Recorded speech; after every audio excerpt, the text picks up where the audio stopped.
Hello hi welcome to my channel Balance Bites. ఈరోజు నేను ఒక ఇంట్రెస్టింగ్ అండ్ క్విక్ కేక్ రెసిపీని మీతో షేర్ చేస్తున్నాను. సూపర్ ఈజీగా ఉంటుంది ప్రాసెస్.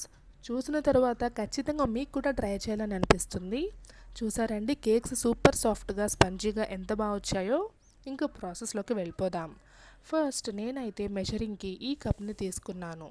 దీంతో 1 కప్ రాగి పిండి విత్ 4 టేబుల్ స్పూన్స్ గోధుమ పిండిని తీసుకోవాలి. ఒక మిక్సీ జార్లో ఈ పిండిని వేసుకోండి. ఆ తర్వాత 4 table spoons cocoa powder, half cup తురిమిన బెల్లం,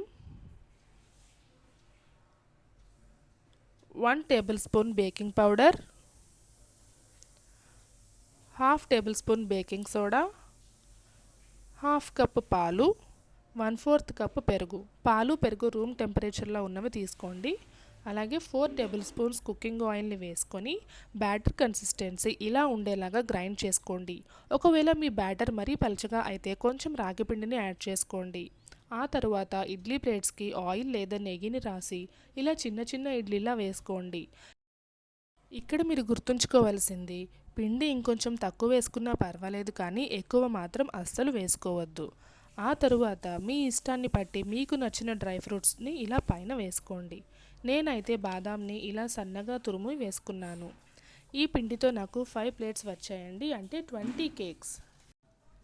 వీటిని సేమ్ ఇడ్లీ స్టీమ్ చేసుకున్నట్టుగానే ఇడ్లీ స్టీమర్లో వాటర్ పోసుకొని మీడియం ఫ్లేమ్లో 10 to 12 మినిట్స్ స్టీమ్ చేసుకోండి. తర్వాత స్టవ్ ఆఫ్ చేసి ఇడ్లీ ప్లేట్స్ని ఇలా సపరేట్ చేసి కొంచెం చల్లారిన తర్వాత ఇడ్లీని తీసుకున్నట్టుగానే ఈ కేక్స్ని తీసుకోండి. అంతే అండి, హెల్దీ అండ్ తక్కువ టైంలో రెడీ అయ్యే ఈ no fail cake recipe ready.